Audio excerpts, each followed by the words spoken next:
Hello everyone, my name is Dr. Samreena, lecturer, Department of Conservative Dentistry and Endodontics, Yenepoya Dental College. My topic for today will be tooth resorption.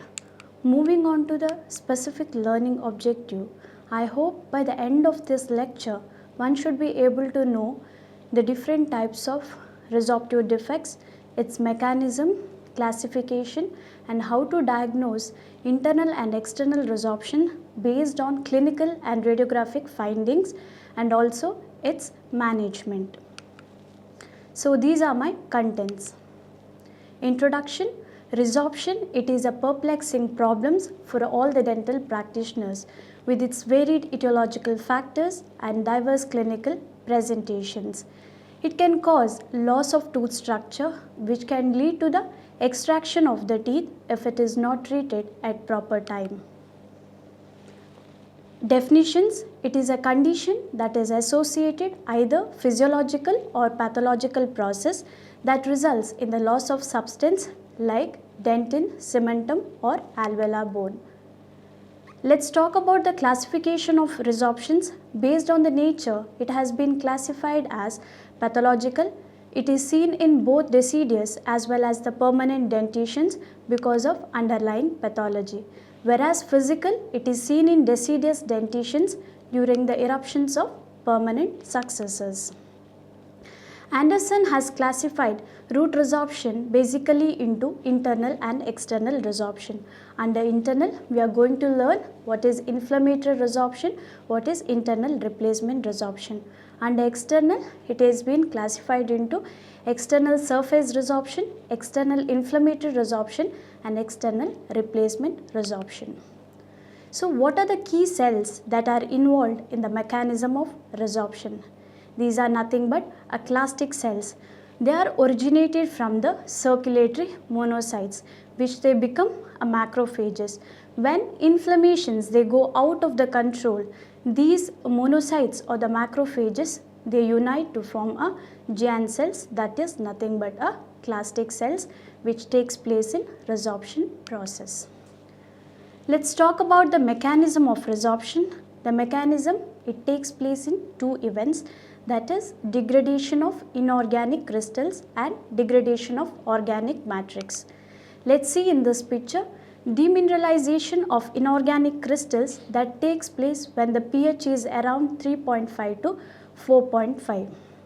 So what happens is osteoclasts, these are seen in the shallow depression that is called as Howship's lacunae during the activity of the bone resorption. So once these osteoclasts they get recruited to the site of the bone for resorptions, the plasma membrane they will develop an invaginations. That you can see it here, that is nothing but a ruffled border facing the bone for resorptions to happen. So the plasma membrane they get attached to the bone via osteopontin. These attachment it is called as clear zone or a sealing zone. So the hydroxyapatite, which is an inorganic component, it is removed by the hydrogen ions or proton ions. So from where this hydrogen ions comes from? It comes from the carbonic anhydrase that are present in the cytoplasm of the osteoclast, that is responsible for the degradation of hydroxyapatite crystals, and they move to the site of resorption via the proton pumps. This will cause the degradation of inorganic crystals and they will expose the organic matrix. Next, the degradation of organic matrix, it occurs by three enzymes, namely cysteine proteinases, collagenases and matrix metalloproteinases. This is how the resorption of the tooth takes place. So let us move into individual resorptive defects. What is internal resorption? According to Schaefer, it is an unusual form of tooth resorption that begins centrally within the teeth. It is also called as internal granuloma, odontoblastoma or the pink tooth of mammary. So it is an oval shaped enlargement, usually asymptomatic, and it is seen in a routine radiograph. So what are the etiology? So it is a traumatic injury or a chronic inflammation of the pulp, periodontal infections and a orthodontic treatment, cracked teeth, and the vital root resections. Let's see the clinical features. Usually, most of the cases, patient will be asymptomatic. Patient complains of pain when it has perforated, and it is seen when we take a routine radiograph. The commonly involved teeth is maxillary central incisor. Usually, single tooth is involved, but sometimes it can involve a multiple teeth. Granulation tissue, they appear as a pink spot. So, coming to the types of internal resorption, they are classified as internal inflammatory resorption and internal replacement resorption.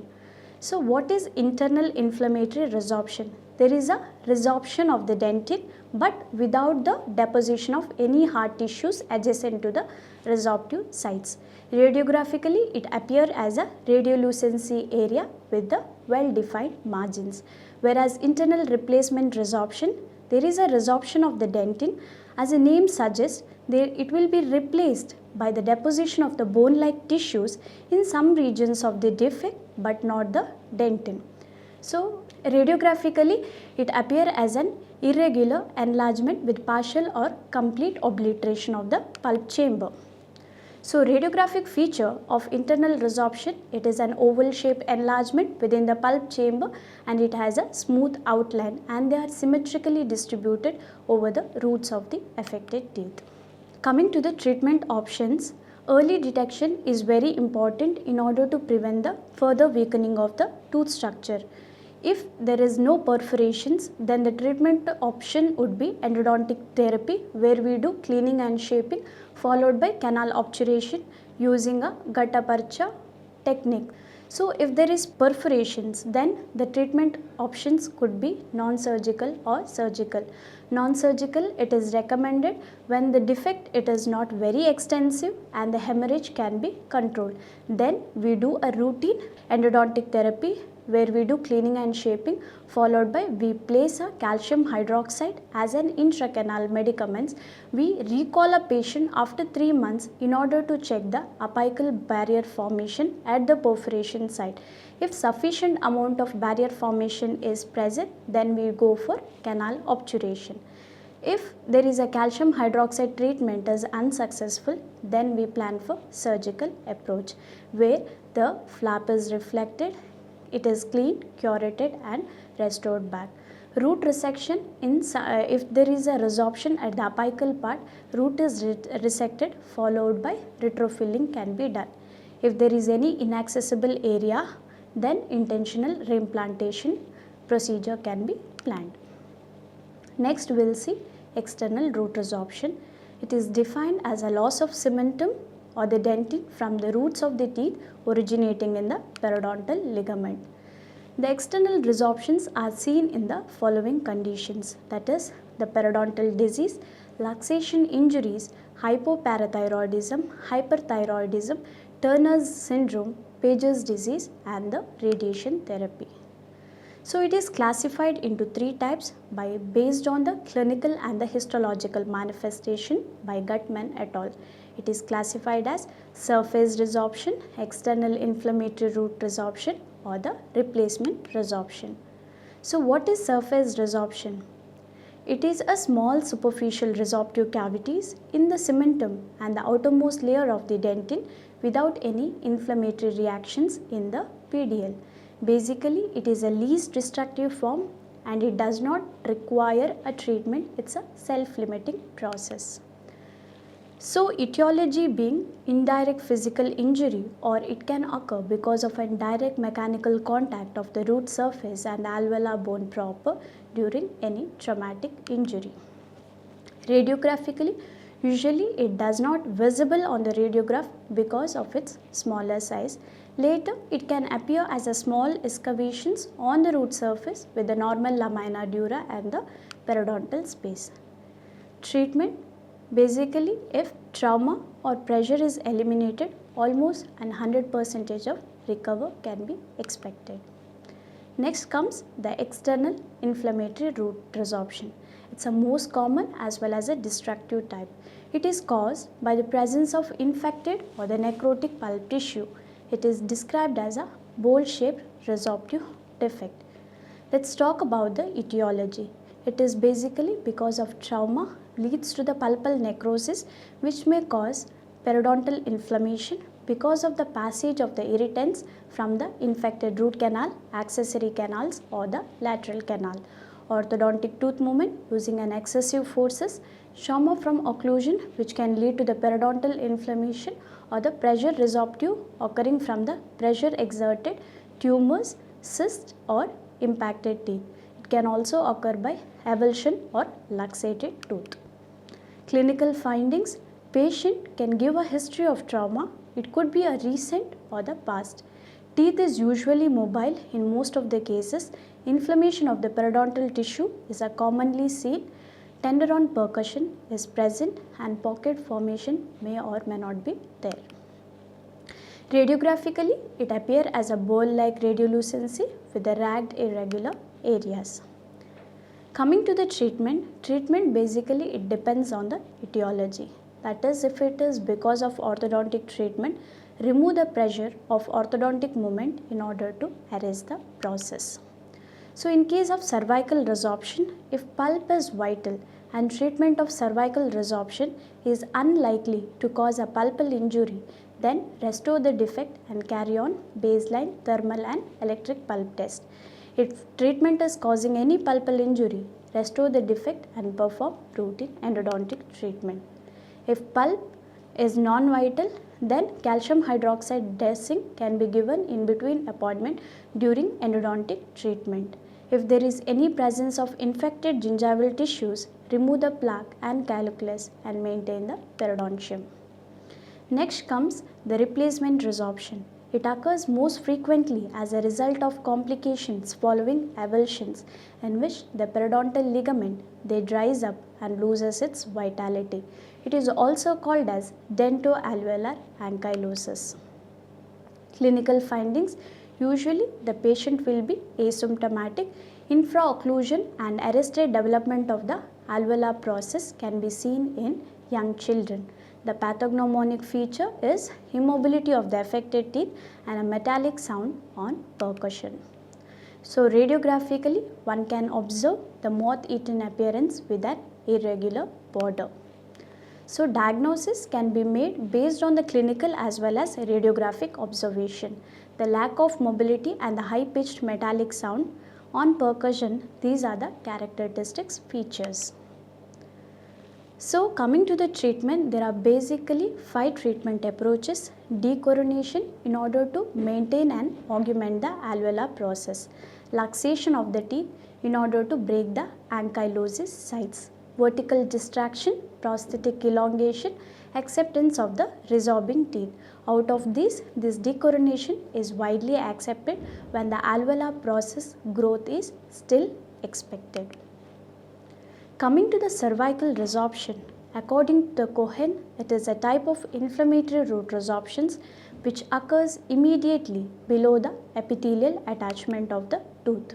According to Hethersey, the etiology include orthodontic treatment, trauma, bleaching of non-vital teeth, periodontal treatment and bruxism. Definition: according to Cohen, it is a form of root resorption that originate on the external surface but may invade root dentin in any directions and to varying degrees.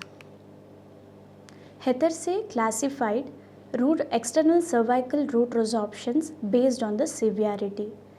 Class 1, it's a small invasive resorptive lesions with a shallow penetration into the dentin. We can see in the picture here.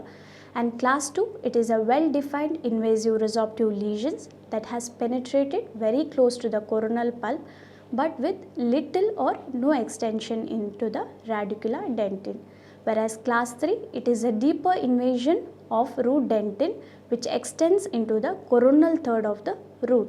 And class 4, it is very large invasive resorptive process that extends beyond the coronal third of the root. Clinical features: patient will be asymptomatic, pulp will be vital in most of the cases, it is normal to the sensitivity test, Long-standing cases, they give a pink spot appearance because of the loss of the tooth structure and replacement with the granulation tissues. In due courses, it can spread laterally along the root. Radiographically, one can see the moth-eaten appearance with an intact outline of the canal. Because bone is often involved, resorption, it can give the appearance of infrabony pocket.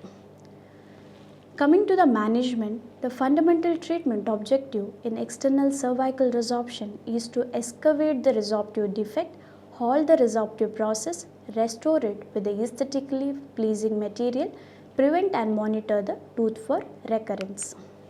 Endodontic treatment, it is done when the resorptive process has perforated the root canal wall, but most of the cases the pulp will be vital.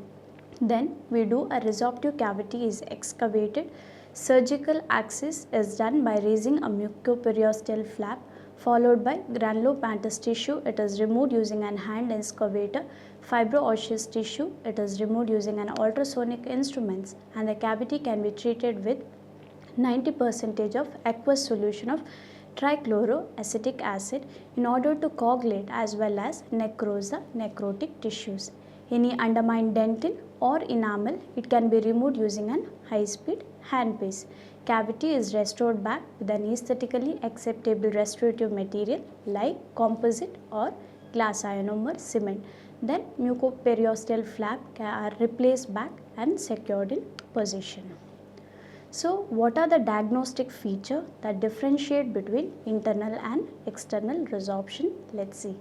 So, canal shape, it is oval shaped in case of internal resorption, whereas the canal shape, it is not altered in case of external root resorption. Pink tooth of mammary, it is an pathognomonic feature that is seen in internal resorption, where pink tooth is not seen in external resorption. The margins are smooth and well defined in case of internal resorption, whereas in external resorption, it is rough with a moth-eaten appearance. Let's talk about the radiographic feature. The lesion, it tends to appear very close to the canal even if the angulation of the radiograph is changed, whereas in case of external resorption, the lesion, it tends to move away from the canal as we change the angulation. The outline, they get distorted in case of internal resorption, whereas in external resorption, outline appears normal. There is no involvement of the bone in case of internal resorption, whereas in external resorption, it involves resorption of the bone. So, radiolucency appears both in the root as well as the bone. Pulp vitality test, pulp is vital unless it gets involved, whereas in external resorption, pulp is non-vital as it is commonly involves infected pulp space. I would like to conclude by saying root resorption, it's a multifactorial process which results in the loss of tooth structure. The cause may vary, leading to the different types of resorptive defects. Prevention of the resorption, it includes appropriate treatment of traumatically injured teeth with a proper follow-up. Early detection of pressure-producing agents like cysts, tumors, and the impacted teeth can allow timely treatment in order to minimize the resorptive destructions. These are my references, and thank you.